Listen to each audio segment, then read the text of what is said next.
ডাকডোল পিটিয়ে Giorgia Meloni সরকার আলবেনিয়ার সাথে একটি চুক্তি করেছিল। এই চুক্তিকে তিনি সফল করার পর ইউরোপীয় বাকি দেশগুলোর জন্য একটি মডেল হিসেবে তৈরি করতে চেয়েছিল। সেই প্রকল্পটি একেবারেই ব্যর্থ হয়ে গেছে দুজন বাংলাদেশির কারণে। ভূমধ্যসাগর ব্যবহার করে ইতালিতে আসা অভিবাসীদের আলবেনিয়াতে পাঠিয়ে সেখান থেকে বাংলাদেশ সহ বাকি দেশগুলোতে পাঠানোর ব্যবস্থা করার জন্যই মূলত আলবেনিয়ার সাথে 5 বছরের একটি চুক্তি করে জর্জিয়া মেলোনির ডানপন্থী সরকার। ডানপন্থী সরকার ক্ষমতায় এসেছিল অভিবাসী বিরোধী কার্যক্রম এবং সেটি স্পষ্ট একটি বার্তা দিয়ে কোনো অভিবাসীকে ইতালি গ্রহণ করবে না এবং কোনো অভিবাসীকে ইতালি তাদের মতো করে ব্যবহার করার সুযোগ দেবে না। আর এই প্রতিশ্রুতি নিয়ে ক্ষমতায় আসার পরই একের পর এক সিদ্ধান্ত কার্যকর করতে শুরু করে জর্জিয়া মেলোনি। জর্জিয়া মেলোনির এই পাইলট প্রকল্প মাত্র 2 জন বাংলাদেশির একটি আবেদনের মাধ্যমেই ব্যর্থ হয়ে যায়। ইউরোপীয় আদালত রায় দেয় আলবেনিয়াতে শরণার্থী রাখা নিরাপদ নয়। একটি দেশের একটি জনসংখ্যা বা একটি গোষ্ঠী নিরাপদ হলেই সেই দেশ নিরাপদ হয় না। টোটাল ইউরোপীয় ইউনিয়ন যদি কোনো দেশকে নিরাপদ দেশ মনে করে তবেই সেই দেশটি নিরাপদ। সেই সূত্র ধরে বাংলাদেশ থেকে আসা কোনো অভিবাসীকে ইতালি সরকার বাংলাদেশে পাঠাতে পারে না। যদিও সাম্প্রতিক সময় আমেরিকার মতো করেই বাংলাদেশিদেরকে ডিপোর্ট করা হচ্ছে বাংলাদেশে, যারা বৈধভাবে ইতালিতে এসেছিল অথচ তাদের স্পন্সর বিভিন্ন জটিলতা রয়েছে।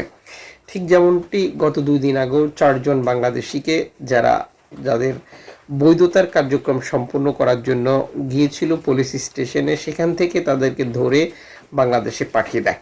এই পাঠিয়ে দেওয়ার মাধ্যমে ইতালির জর্জিয়া মেলোনি সরকার যে বার্তাটি দিতে যাচ্ছে বাংলাদেশিদেরকে, ইতালি তোমাদের জন্য নিরাপদ নয়। এই বিষয়টি কেন এসেছে? কারণ 2025 সালে যখন এই ইনফরমেশনটি আমরা তৈরি করছি তখন পর্যন্ত অলরেডি 18,000 বাংলাদেশি শুধুমাত্র ভূমধ্যসাগর ব্যবহার করে ইতালিতে প্রবেশ করেছে। বাকি দেশগুলো থেকে স্থলপথে জাম্পিংয়ে বা অন্য দেশ থেকে ট্যুরিস্টে প্রবেশ করে সেই দেশে না যাওয়ার ঘটনা আরও অনেক।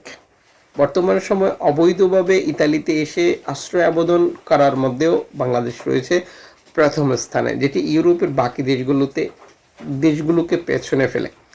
এতে করে যে বিষয়টি স্পষ্ট হয়ে যায় যে ইতালি বাংলাদেশিদের কাছে কি, আর যে ধারাবাহিকতায় মূলত ভূমধ্যসাগর ব্যবহার করে শরণার্থীরা ইতালি আসতে যে চেষ্টা সেটি চালিয়ে যাচ্ছে।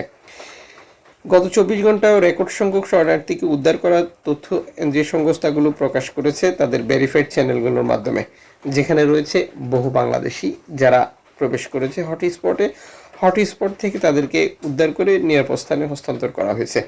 এদিকে আফ্রিকার দেশগুলো থেকে স্পেনের উপত্যকা দ্বীপেও শরণার্থী আসা অব্যাহত রয়েছে একই ধারাবাহিকতায়, এবং তুরস্ক থেকে গ্রিসের উপকূলেও একই পরিস্থিতি রয়েছে। গেম বা এই সংক্রান্ত কোনো প্রশ্ন জিজ্ঞাসা থাকলে কমেন্টস করবেন, ইনশাআল্লাহ আমরা রিপ্লাই করব।